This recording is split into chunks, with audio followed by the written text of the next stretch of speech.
Rise and shine, Mr. Freeman. Rise and shine.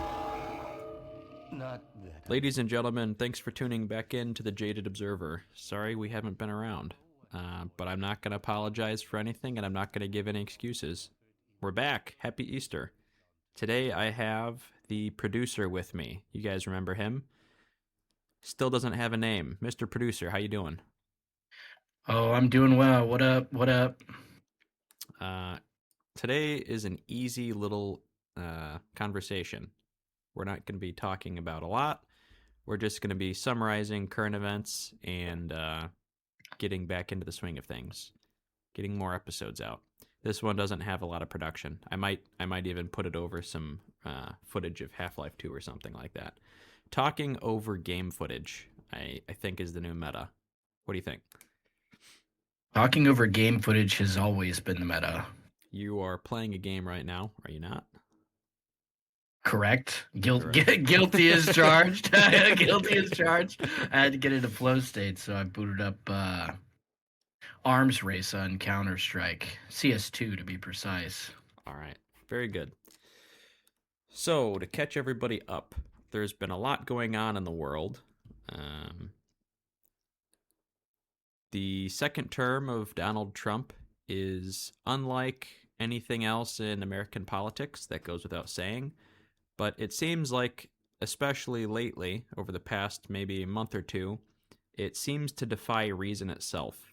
There's a lot of people, me included, who have been going back and forth about how this doesn't make any sense, what we're doing. There's no obvious rationale. It's the kind of sort of brain dead question mark you'd think of when you see Joe Biden doing anything that he did. It just doesn't make sense why we would go to war. We get nothing out of it. There's no obvious incentive. And even if you're one of the people who thinks Iran has been chanting death to America, they don't like us, they've been on our list, this is just us doing what we need to do, there's still the fact that there are no clear rationales, no objectives, no military objectives, no victory conditions. We don't know what exactly we are there for. We don't know why we're there. We don't know how long we're there.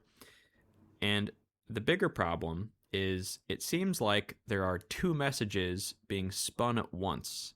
If you listened to the president's primetime address earlier this week, you heard him say that we are in the process of winding down the war. And in the next sentence, he said, we're going to bomb them back to the Stone Age, which I'm not a mathematician, but if you're trying to wind down a war, then increasing the amount that you're bombing them by usually doesn't seem to do a whole lot of good. It's not the way usually that you wrap things up, unless your objective is total annihilation. But as he's also said, they're not pursuing regime change. The solution involves Iran continuing to exist. So to address the elephant in the room, we don't have any objectives there. We are not there for any discernible reason as far as American interest goes, but I think there's another pretty obvious reason we're there. Feel free to chime in, Mr. Producer, but we have allies that benefit very greatly from confusion, at the very least, in Iran. Maybe even creating a puppet state. Most certainly, we have some allies, quote unquote, in the Middle East that are benefiting from this. Yeah, I just wanted to say that it's really difficult to tell what exactly the plan is, considering that we've heard different plans and different ideas and different descriptions of what we're doing from the president himself, from the Secretary of War, Pete Hegseth, and from even people like Marco Rubio. Everybody in this administration seems to have a different reason, or they change the reason why we're there or what the win conditions are in the same speech that they're giving. So that in and of itself is confusing. Another part that's very confusing is that it appears that the propaganda machine is off the charts. Now, the propaganda machine was really bad under Joe Biden. The left is really bad at propaganda for some reason. They're not like their communist cousins. They're very bad at propaganda because everybody hates it. Everybody everybody hates them. I don't know if they realize this. Everybody hates them. Everybody with a brain hates them. But the propaganda just like coming out of everyone right now. The propaganda machine seems to be off the charts. It's off the rails. It's even worse than it was under Joe Biden. Um, it's it's gnarly to say the least. The social media just seems to be a buzz and ablaze with just the most insane theories. Everybody who loved Trump is now criticizing Trump. Boomers are bouncing on it. Like it's wild. It's genuinely wild what I'm seeing from the right wing and the left wing is genuinely crazy. Never in my life. There's like two camps. There's the people who are so skeptical that they're willing to renounce Trump and everything that he stands for, and probably their membership in the Republican Party. And then there's also the people who are so schizophrenically like pro-Trump. It's like it doesn't matter what he does. They've created a new mode of being. Like they derive their meaning from the fact that he exists. It's like if you talk Like to them, white people above the age of 50 that aren't left leaning have been like entirely brainwashed by Donald Trump. I love it. Shout out. That's huge. I mean, that's a major that's a feat in and of itself. that's but, an innovation in propaganda technology. That's a major innovation. You got to hand it to him. The amount of people that he was able to brainwash is awesome. That I got to hand it to him. I got to hand it to its PR team. It's My more boss, or not my boss, but one of the people I work with, she still talks about everybody having Trump derangement syndrome and how left-winging people just think this Iran war is stupid. And it's like, my sister in Christ, it is. It's what like, do you mean? It's like the last thought to fire across their neurons is something about whoever I'm talking to being a libtard. Like, oh, you disagree with the war? Ah, I forgot you're a libtard. Like it's like, dude, their mental frame of reference is stuck in 2016. Dude, the Great Meme War was like 10 years ago. We already won. We already won the meme war. We already won. I'm tired of winning. Owning the libs is gone. Right. He was right. I'm tired of winning. Owning the libs is gone. It's been gone. If you're still talking to those people, something's wrong with you. It's like the boomers they've lost the ability to innovate themselves mentally. They're not able to move on to the next thing. They're stuck at that stage, and the world is moving forward. We've moved forward. We move forward, but this is a tangent. Yeah, we were talking about current events here. Yeah, it appears that the propaganda is off the charts, and everybody has their different takes. I would like to posit, and I know everybody who is listening may have also listened to who is it? Professor Jang, is that his name? Whoa, hang on, we're not going to play that card yet. Oh, okay. But yeah, Professor Jang. I would like to say, don't freak out. Stop freaking out. This is not the end of the world.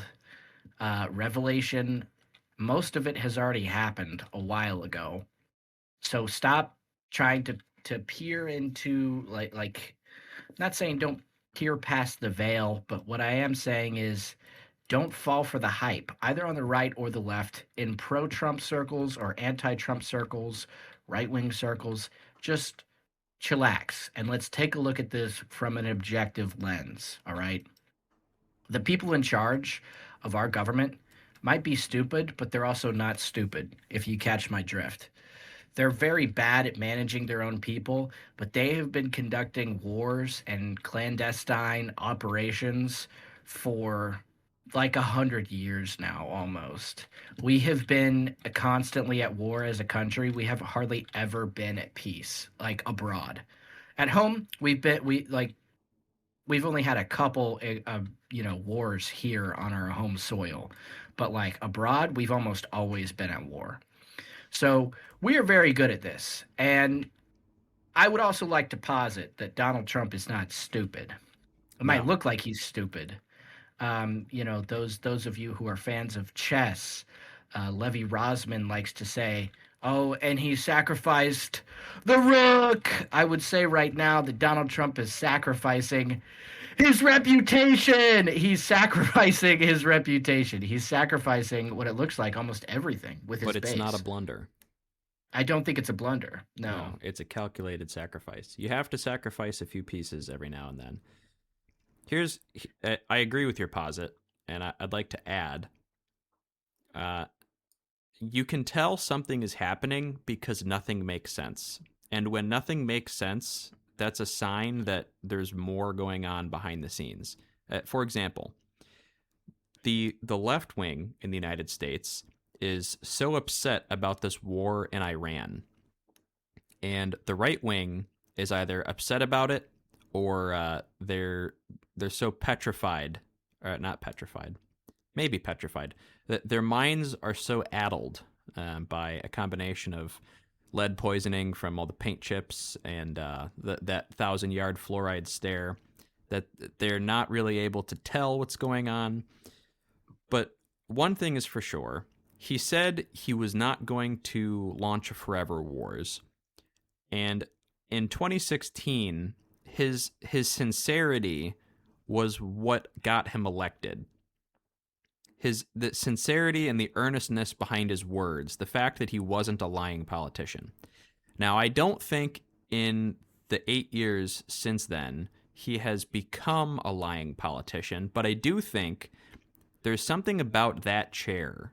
There's something about the seat of the head of the executive branch that either corrupts you or it subjects you to the kinds of pressures that no human being was ever meant to engage with. And that's why people have been talking more often than ever before about how there's a disproportionate amount of influence over our government coming from a tiny little Mediterranean nation on the opposite side of the world. Don't throw the Mediterranean under like that. Sorry, a Middle Eastern nation on the other side of the world. And without getting into the weeds about all of that, because you could, I would like to say it is obvious to me that that country's objective, Israel, I'll name it, Israel's objective since 2001 included toppling a number of countries in their neighborhood, including who was the Secretary of State under Bush? Dick Cheney. Dick Cheney, and then that was his vice. That was his vice. The I'm blanking on his name. Junior? Colin Powell? No. Let me do a quick Goog.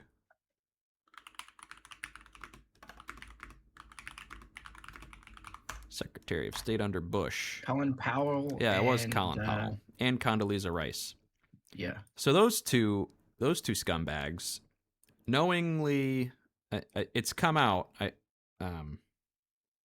Who's that Jewish comedian? I keep blanking on names. That's my weakness. Dave Smith did a really good debate with somebody. I'm going to stop trying to think of names because that's my weakness.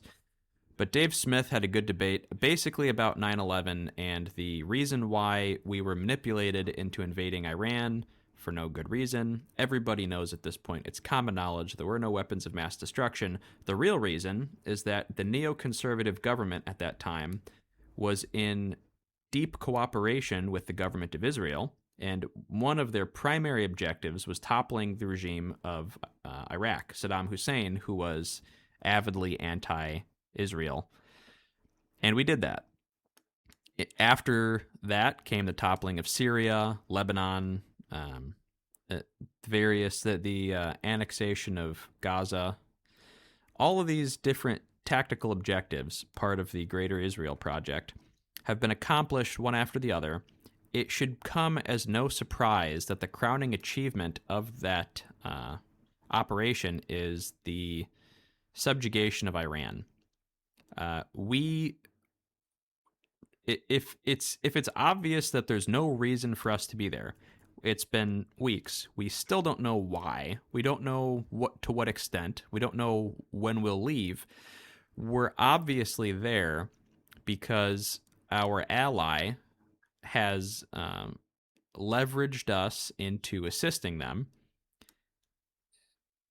It came up a few times. It went away very quickly, but a few times in the news how Trump has been very unhappy with the bombastic way that Israel is pursuing this action in Iran.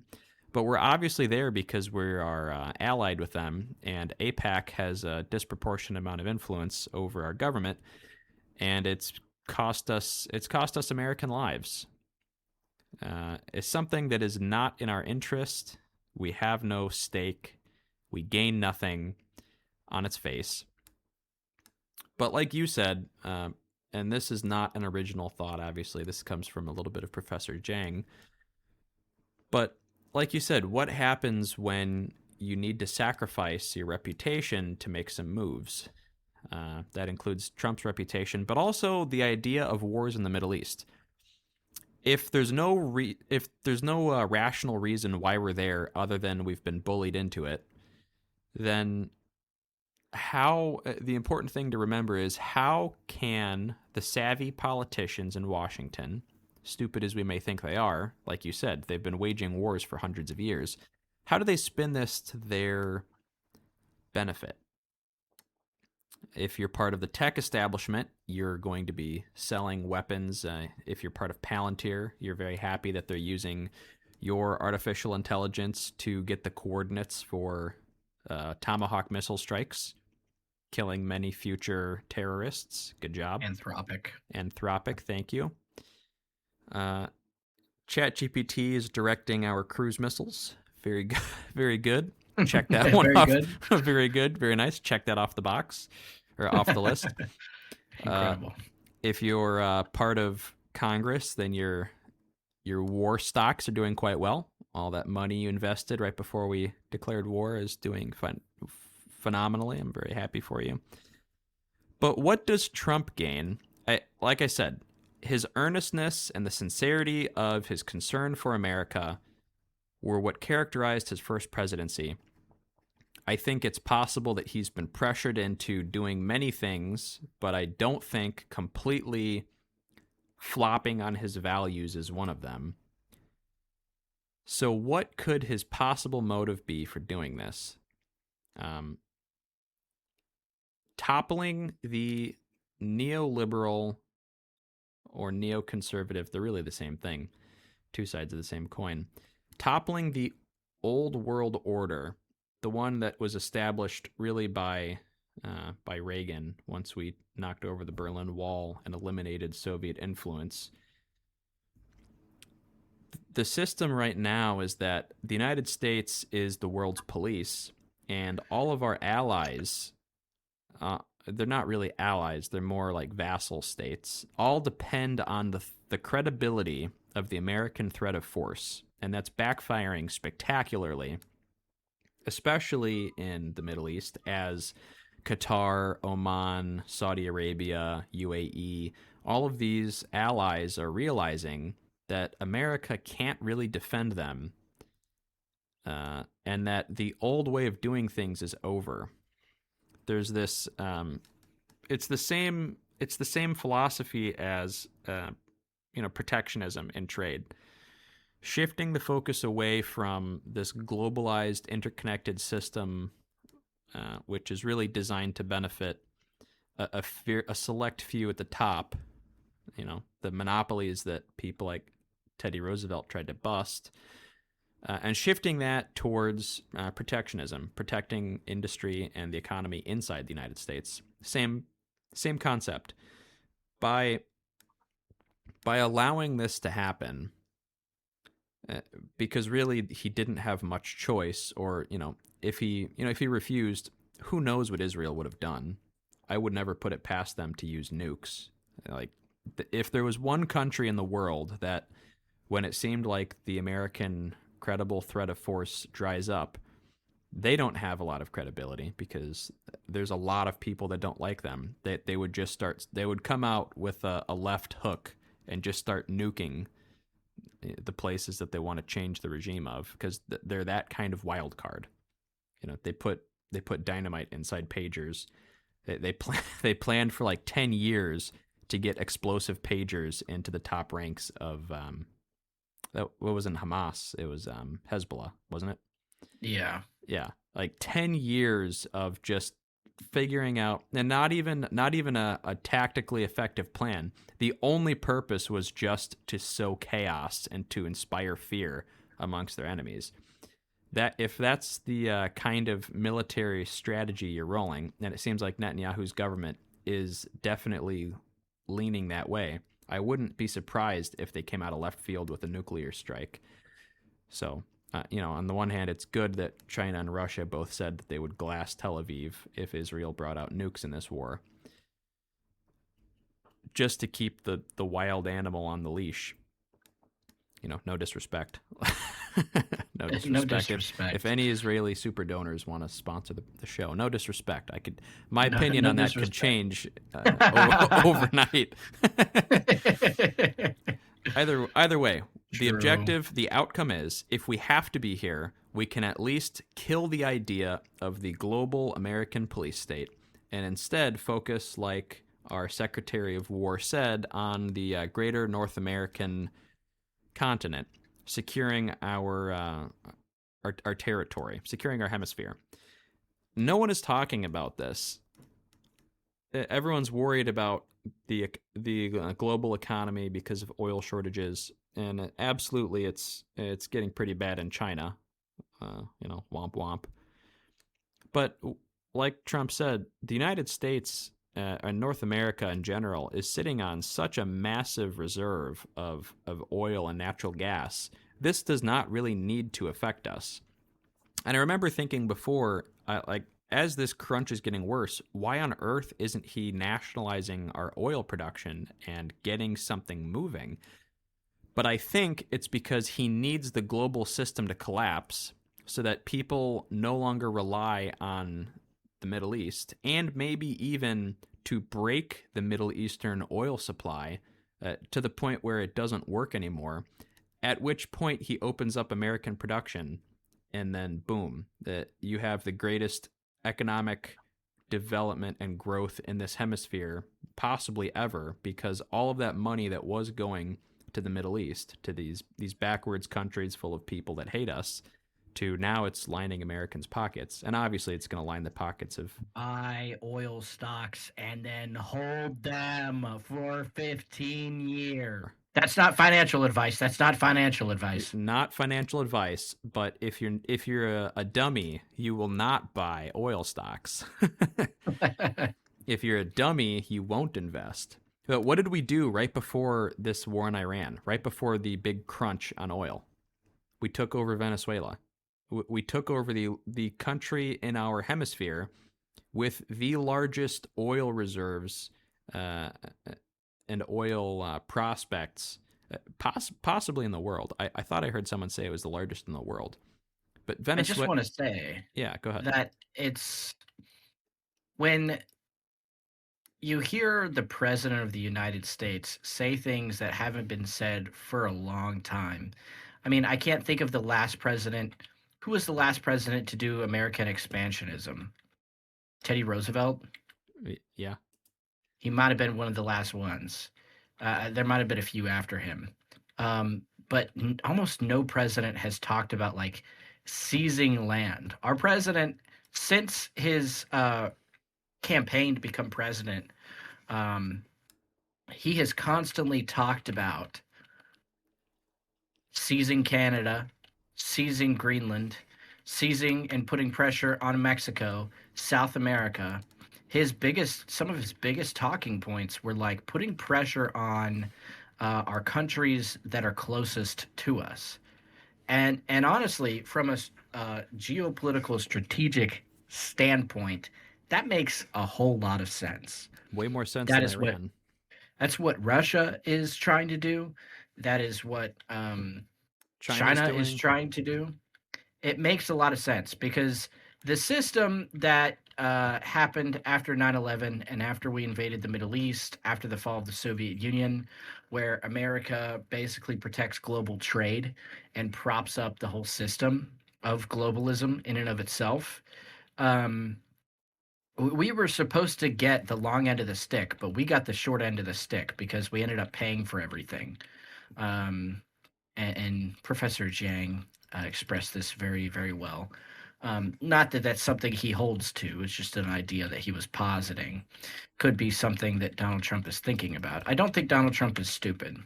No, Um, you don't get to where he is by being stupid. no, no.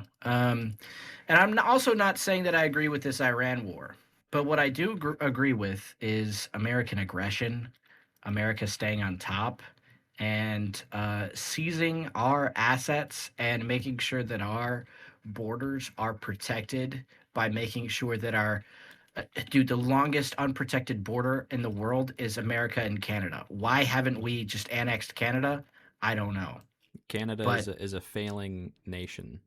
It's Canada's literally, they're killing their own people. That you could literally legally commit suicide in Canada and they pay for it. it's So subservient to China. It owes its it is. allegiance to the disgraced king of England, and more than that, it's a staging ground. There should be no doubt in anyone's mind that if there was ever a land invasion of the United States, it would be done through Canada. Yeah, yeah, yeah. It's an It would unsecured border with a nation that at the best has an ambivalent attitude towards the United Canada States. and Alaska and Greenland are so close to Russia, it's not even funny. Um, And they're very and close. they're so rich with oil. Again, like They're you rich said, with oil, there's natural nothing resources. there's nothing to say that American expansion necessarily is bad. Wars like what's going on in Iran, where we have no reason to be there other than we are the attack dog for a small nation that should not have this much influence over us, then we shouldn't be there. At the same time, Correct. taking Venezuela from a communist dictator because it benefits our economy and uh, largely benefits the people of that nation, I'll have that argument all day long, especially knowing that, like I said, the fact that we took out Maduro and that we took over management of Venezuela right before we had to do this thing in Iran, which I guess that's my position, is that he has no choice but to be there because of whatever influence or control that is exerted over him. It seems like they were very gung ho and started this whole thing, kicked it off, and we're there because of necessity. You know, uh, I'll be a realist. What it is what it is. At the very least, leverage it into something favorable for the American people. So the fact that we took the biggest oil producer in this hemisphere right beforehand shows that there's some forethought going into this. And I really hope, and I'm starting to believe that forethought may include something about abandoning this neoliberal, neoconservative, globalist attitude of propping up, every third world nation in the world, and instead focusing on an actual strategy, building a fortress in our hemisphere, controlling our border, controlling our ally or our neighbors, making sure our neighbors aren't bought and paid for by the other world powers that seek to destroy us, making sure that our neighbors are not channeling drugs into our country, making sure that we have the resources, because as Professor Jiang said, resources are going to be the thing that decides the next economic situation, over the next 20 years. Access to rare earth elements, access to oil, access to energy is going to put one or two nations on top. And, I very strongly believe in America being the top, but not because of some stupid system, but because of a genuine, strong nationalist system. So another thing, to pivot a little bit, unless you had anything else you wanted to add.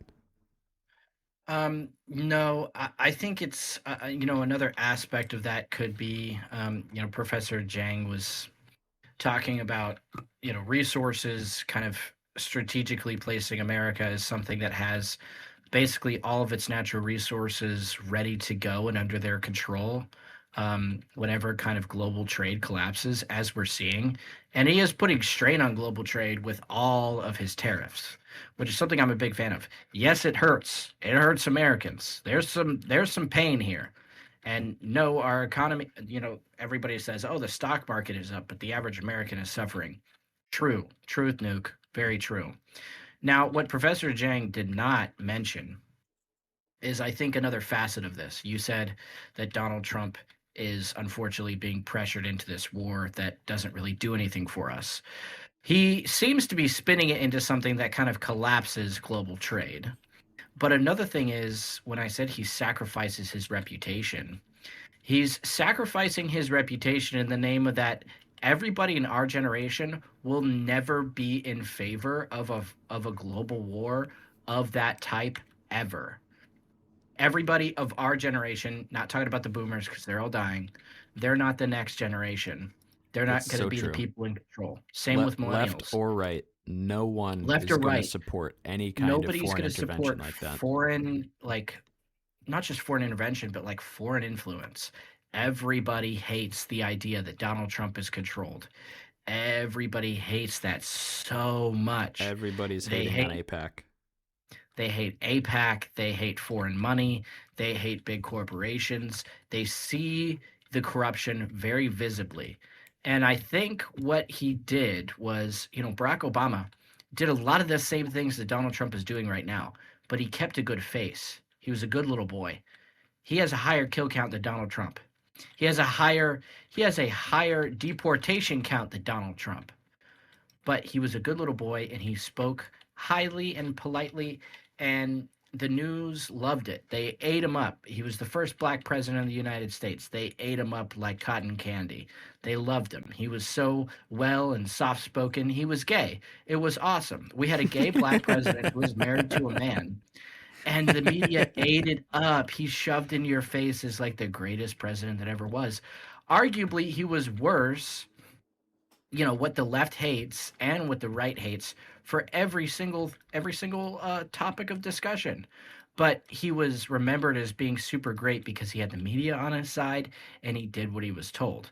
Now Donald Trump's doing what he's told, but he's also sacking his reputation by shoving it in everybody's face that he's controlled.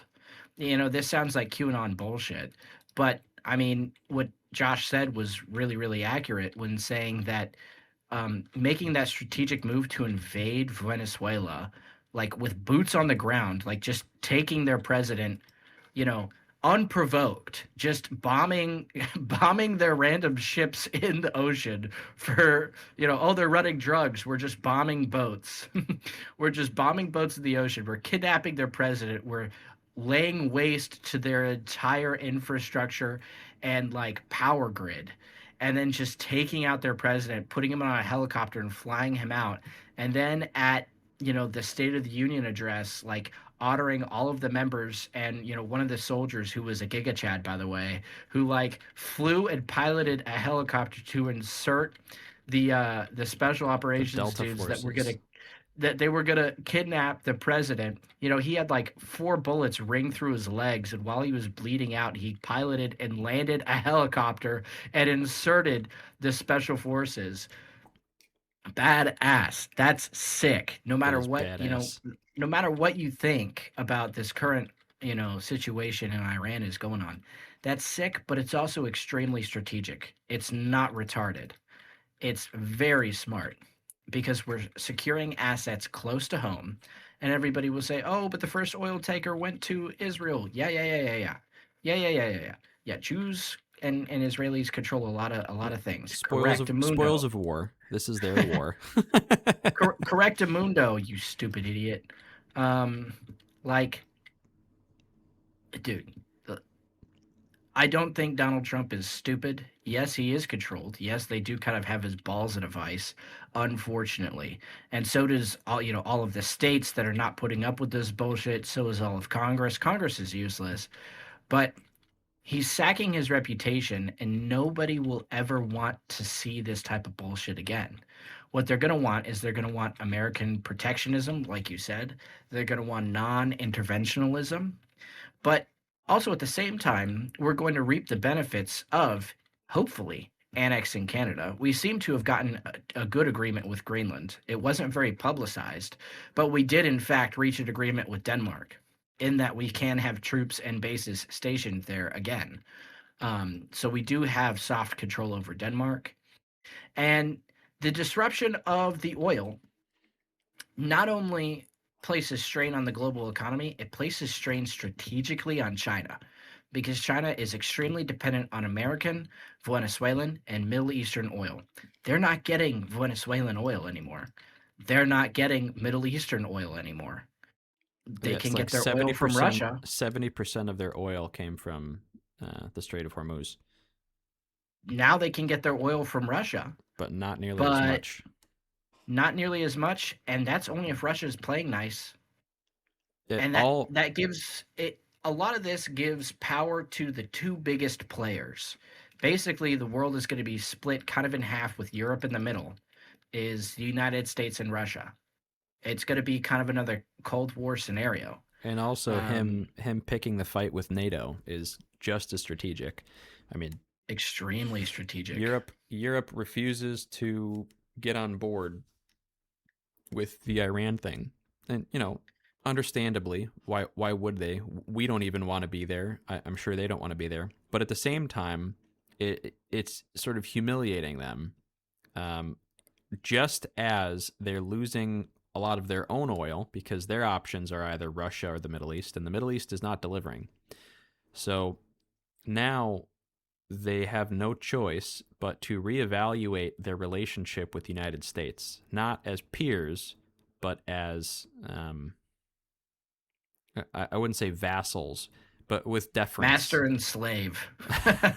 Nietzschean subservience. A relationship that acknowledges the fact that they depend on us for everything.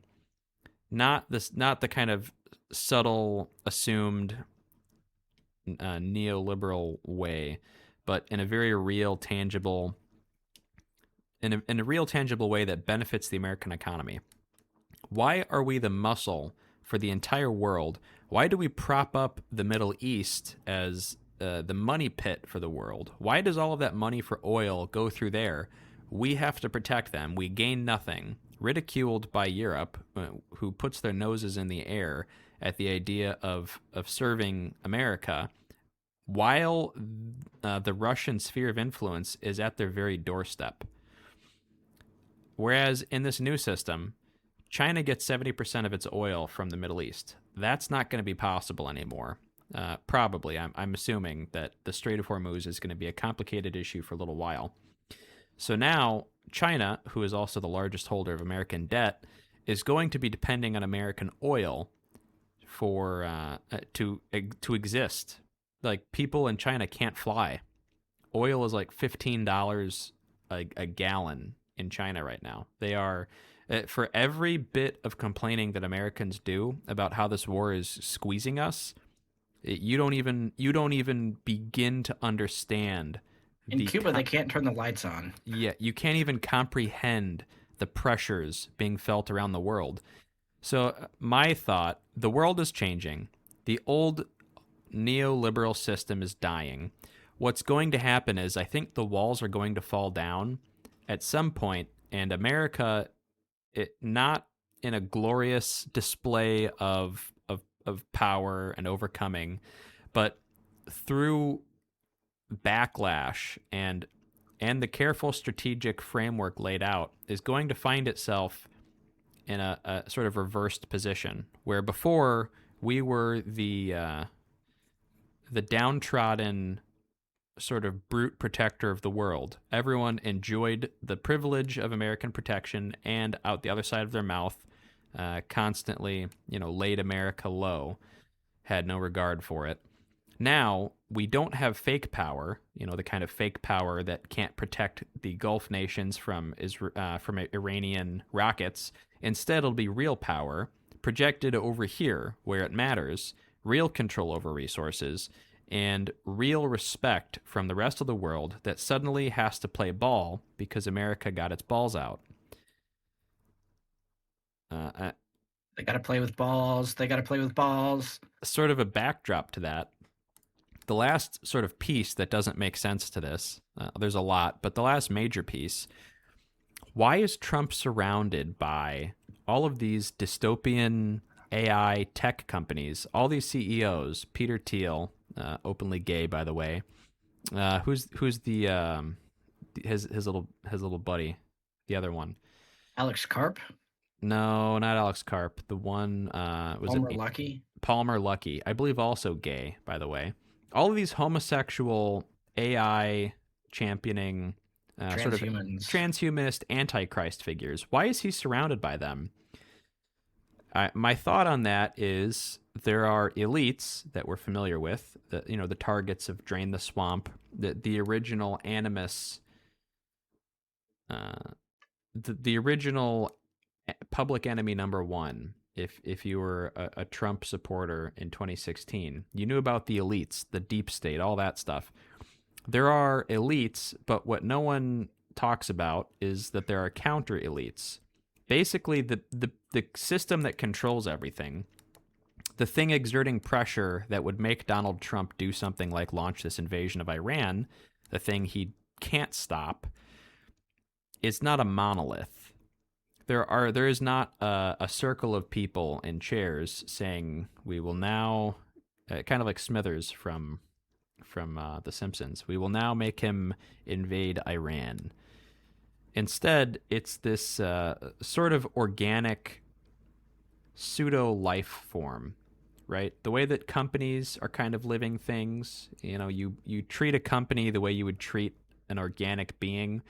It's this organic system, and parts of it they all work together. There are the Fortune 500 companies, the CEOs, Wall Street.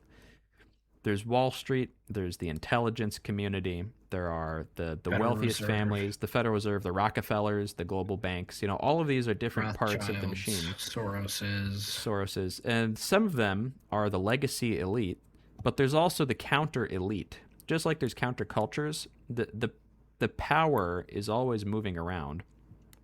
And the new kids on the block are the Palmer Luckies, the Alex Karps, the Peter Thiels, Mark Zuckerberg, Elon Musk. I got a soft spot for that guy. Zuckerberg? Yeah, I really do. Yeah. He's kind of charming in a sort of weird way. In a disturbing, please don't get close to me kind of way. In a disturbing, I don't trust you around my kids, but I think you're kind of funny kind of way. Kind of funny looking.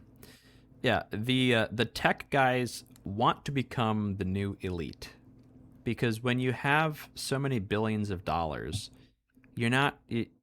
And by the way, all of these guys that have billions of dollars wear like H&M t-shirts. Like Zuckerberg wears a t-shirt and jeans. I think I dress up nicer than Zuckerberg does, but he's worth billions of dollars. When you are autistic and psychopathic enough to make that kind of money peddling something that you know is harmful, your objective is not to drive a nice car or to wear the latest clothes, because you're dealing in different orders of magnitude. Like if you're a rapper, your objective is to make a few million and get some cars and get some ice on your wrist and be a scumbag. When you're dealing with billions of dollars, your objective is to be in that seat. You want to be the guy at the top. And that means creating the counter elite, sort of the ones that are now orbiting the president, because they can smell the blood. They can smell the blood in the water So the people attaching themselves to him right now, again, think back. I remember saying, why on earth is he surrounding himself with these people who are going to create an AI demon and summon the Antichrist? Why are all these people at his inauguration? Why is his new crowd the weirdos? They are the ones parasitically attaching themselves because they need him to kill off the old elite, put the blood in the water so they can get into position. I don't know how that's going to shake out. Certainly, like you said before, his reputation is sacking. It's tanking. Maybe in doing so, the reputation of all the AI companies also goes down. Certainly, everyone is a bit wary of it. If you're an iPad kid and you're not able to do your homework without launching ChatGPT, you may not yet have the foresight to realize what it's doing to you.